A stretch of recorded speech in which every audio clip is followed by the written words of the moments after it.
A powerful al-Qaeda affiliate is on the defensive in North Syria, reports say, as it comes under attack from Islamist and other rebel factions.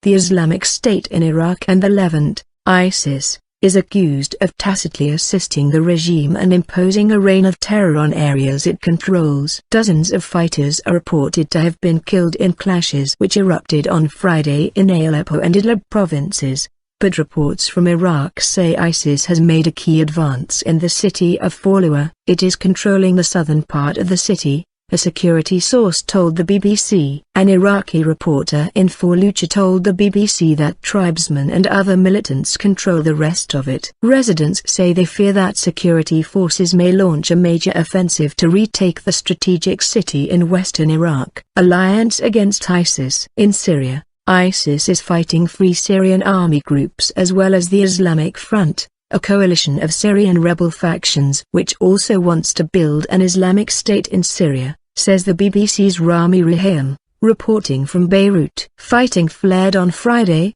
prompted partly, reports said, by ISIS gunmen who fired into a group of residents of the Aleppo village of Kaftakarim. They had been protesting against the death of a doctor and rebel commander in ISIS custody. Rival rebel groups say ISIS has alienated them and attempted to hijack their struggle for its own ends. ISIS fighters are undermining stability and security in liberated areas through theft, kidnapping and trying to impose their own brand of Islam. Reuters news agency quoted the newly formed Mujahideen army as saying it vowed to fight until ISIS was disbanded or driven out of Syria. Helping Assad. An Idlib activist, Abu Layla, told AFP news agency that ISIS only benefits the Assad regime. They have taken over roads from local fighters and then withdrawn, opening the way to the army. They take over border crossings to control arms shipments for the rebels. People have had enough, Abu Layla said. That was echoed by the main opposition National Coalition of Syrian Revolution and Opposition Forces,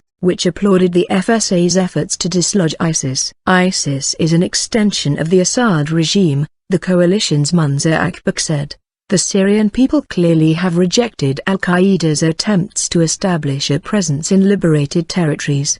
The solution to fighting extremism in Syria is to strengthen the Free Syrian Army at this critical juncture. Fighting has been reported in Aleppo province, with FSA units reportedly making progress but ISIS surrounding the town and shelling at the eastern districts of Kalasa, Ansari and Jisr al-Hajj. In Aleppo city, where the Mujahideen army is taking on ISIS Kabtan al-Jabal and surrounding villages west of Aleppo city, with reports of dozens of ISIS fighters captured Hatsano and Marat Misreen in Idlib province. But in Sarakab and Kafranbal, Idlib, ISIS is reported to be rounding up suspect activists.